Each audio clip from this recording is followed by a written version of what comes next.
մենք այսօր անդրադառնալու ենք մի քանի իրադարձությունների, որոնք կարևոր է նկատել, թե ինչ է կատարվում։ Օրինակ, դրանցից մեկն է հեծի շուրջ տեղի ունեցող իրադարձությունները, մասնավորապես։ Ես կարդացի վերջերս մի լուր, իհարկե դրան նախապես նախորդել էր խորհրդարանում, թե ազգային ժողովում հարցուպատասխանի ժամանակ էր Նիկոլի հերթական խոստովանությունը, Ադրբեջանի եւ Հայաստանի էներգահամակարգերը միասնական են աշխատելու։ Եվ այդ պահից շատ շատերին հասկանալի դարձավ, թե ինչու էր անհրաժեշտ խլել հեծը Սամվել Կարապետյանից, որովհետեւ ակնհայտ էր, որ այդ process-ը իր ղեկավարությամբ տեղի չի կարող ունենալ, լուրջ խնդիրներ կունենան եւ որոշեցին ամենասկզբից ուղղակի վնասազերծել, կոտրել նաև այդ դիմադրության հնարավորությունը, ապօրինի հավաքել իրենց։ Կարդում ենք հետևյալը, որ Ադրբեջանում սկսվել է էլեկտրահաղորդման գծերի շինարարությունը, որոնք նախատեսված են Նախիջևանի ինքնավար հանրապետությունը երկրի հիմնական էներգետիկ համակարգի միացնելու համար, այսպես կոչված Զանգեզուրի միջանցքի միջոցով։ Այս մասին հայտնում է տեղական ադրբեջանական մի լրատվամիջոց։ Ընկերության տվյալներով կառուցվում են 2 բարձրավոլտ էլեկտրահաղորդման գծեր, յուրաքանչյուրը 1000 մեգավատ հզորությամբ, առաջինը 74 կիլոմետր երկարությամբ անցնում է օկուպացված ջրականի տարածքից մինչև Կովսական, իսկ երկրորդը 105 կիլոմետր երկարությամբ Նախիջևանի կենտրոնից մինչև Օրդուբադի շրջանի սահման։ Ծրագիրը ներառում է նաև 44 կիլոմետր երկարությամբ էլեկտրահաղորդման գծի կառուցում, Azer Energy-ն իր նախաձեռնությունը ներկայացնում է որպես ավելի լայն ծրագրի մաս, այստեղ կարդացեք տողատակերում, որովհետև ընդհանրական ձևակերպումները միշտ հարցականներ են թողում, ինչ ավելի լայն ծրագրի մաս։ Լավ, փորձենք հասկանալ, որի նպատակն է ստեղծել միջազգային էներգետիկ միջանցք, միավորելով Ադրբեջանը, Թուրքիան եւ Եվրոպան։ Իդեպ շատ հետաքրքիր է, որ ադրբեջանական ԶԼՄ-ն Հայաստանի անուն չի տալիս, բայց օգտագործելու է Հայաստանը։ Այդ ծրագրի շրջանակում նախատեսվում է նաև 230 կիլոմետր երկարությամբ էլեկտրահաղորդման գծի կառուցում Նախիջևանից դեպի Թուրքիա։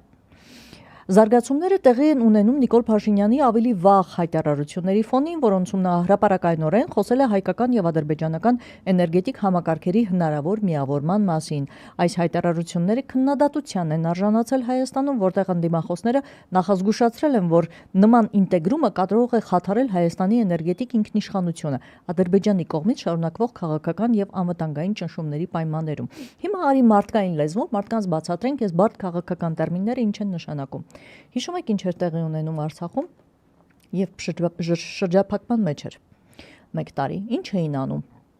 երբ ուզում անջատում էին լույսը, երբ ուզում միացնում էին լույսը, այսինքն գտնվել մեկ էներգետիկ համակարգում նշանակում է ոչ միայն փոխկապակցվածություն, այլ նաեւ փոխկախվածություն։ Մեծացնել կախվածությունը Ադրբեջանից, ոչ միայն պետք է բենզինը ու հացը ստեղծել կախվածություն ոչ միայն մեր բենզինի ու հացի վերահսկողությունը պետք է լինի Ադրբեջանինը, այլ նաև էներգակիրներինը։ Ընդ որում այդ ամենը ներկայիս իշխանությունների կողմից ներկայացվում է որպես ինքնիշխանության հաստատում եւ Ռուսաստանից կախվածության նվազեցում։ Այսինքն ֆորմալ ինչ-որ գործողություններ են անում, որպեսզի եվրոպացիներին համոզեն, որ շրջադարձը Ռուսաստանից դեպի Եվրոպա արդեն սկսվել է։ Դե այս մարդիկ նույնիսկ այն գնով են այդ ինքնիշխանությունը, ճակերտավոր իհարկե ինքնիշխանությունը, իսկ իրականում կախվածությունը Ադրբեջանից հիմնավորում, որ մինչև հիմա աչքաթող են անում անգամ այն հանգամանքը, թաքցնում են ավելի ճիշտ մեր հասարակությունից այն հանգամանքը, որ մենք զորամաս ունենք, մենք ունենք հենակետ առաջնագծում, որտեղ մեր զինվորները անցնում են ադրբեջանցիների թույլտվությամբ եւ թողտվությամբ։ Դրա մասին փորձագետներն ու մասնագետները շատ խոսել են, ես մասնագետ չեմ, մանրամասն դրա մասին չեմ կարող խոսել, բայց այդ բարձրաձայնումներին անգամ ոչ պաշտպանության նախարարությունը, ոչ պաշտպանության նախարարը, որում իր այդ տարեվերջան ամփոփից ասուլիսում այդ հարցը հնչել է եւ ինքը այնպիսի իներտությամբ է դրա մասին խոսում, կարծես դա մի սովորական բան է, այդ տենց էլ պիտի լիներ, պիտի ադրբեջանցիները թողեին, որ հայ զինվորը անցնի, հասնի իր հենակետ կամ պիտի ստուգման ենթարկեն հայ զինվորին, հասկանան այդ օրը ինչ տրամադրության մեջ են ադրբեջանցիները, ուզում են, որ հայ զինվորը բարձրանա դիրք, թե չեն ուզում, որ բարձրանա դիրք։ Այս մարդիկ են, ովքեր կարող են նաև հասկանալի է, չէ, որ ցանկացած փոքրիկ անգամ եղունգի չափ տեղ թողես Ադրբեջանին, կխորանա եւ կստանա շատ ավելին, քան այդ մի եղունգն է։ Այո, Եվ ինչպես հիմա այսօրվա դրությամբ օկուպացված ապահում Հայաստանի մարզերից որոշ հատվածներ ու որևէ մեկը դրա լուծման բանալին չի առաջարկում գործող իշխանությունների մասին է խոսքը։ Ну, գործող իշխանությունները չեն կարող լուծում առաջարկել, որովհետև դա է իրանց լուծման ձևը։ Լուծել են հարցը, Այո, տենց են իրենք լուծել։ այդպես են դիտարկում Հայաստանի անվտանգության լուծումը։ Այո։ Եթե Հայաստանը չունենա անվտանգային համակարգ, այդ Շատ նշանակում է, ավելի որ լավ, անվտանգային խնդիրներ համակարգին չեն երբեք լինի։ որևէ Այո, խնդիր չի սպառնա։ խնդիր չեն, այո։ Ես հիշում եմ ոնց էին իրենք նմանատիպ կերպով լուծում տարատեսակ ավելի մանր խնդիրներ, օրինակ ես հիշում եմ, երբ որ տարբեր համալսարաններում եւ ինստիտուտներում օրինակ չեր համալրվում ուսումնական կազմը, ֆակուլտետը։ փոխանակ լուծեին այդ խնդիրը ֆակուլտետն էին փակում։ փակում։ Հետո փակեցին ինչ որ ուսումնական հաստատություններ, Ամբողջական հաստատություն։ հետո յուրաքանչյուր ոլորտում տեղի ունեցավ նույն մոտեցումը։ Այո։ Այս իշխանությունների սկզբունքը հետևյալն է. հավես չկա շտկելու, եկեք փակենք։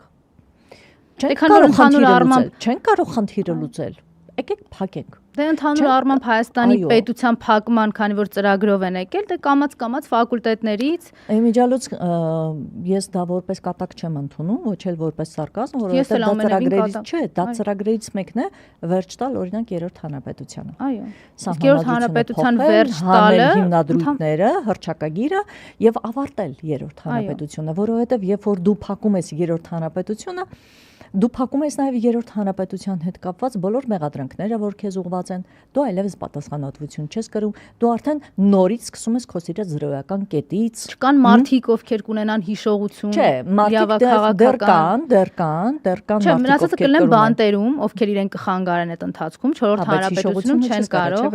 Դե բայց բանտերից չեն կարողանա էլի խոսել։ Հիմա որ կոմենտի միջոցով առայժմ այդ փաստաբաններն էլ կլինեն, կարծում եմ, արդեն բանտերում, որտեվ ովքեր որ պետք չեն լինի Նիկոլին, մենք ունենք այս 4-5 տարվա մեջ դեպքեր, երբ որ փաստաբաններն են ձերբակալվել, հայտնվել Մեղադրյալի աթոռին, Ամբաստանյալի աթոռին, ել չեմ ասում այսօրվա կներեք ես բառի համար, բայց ամբողջական բեսպրիդելը, որ որտեղ ոնց եւ երբ ինչ պարբերականությամբ ուզում են մարդկանց ուղակի զրկում են խոսքի իրավունքից։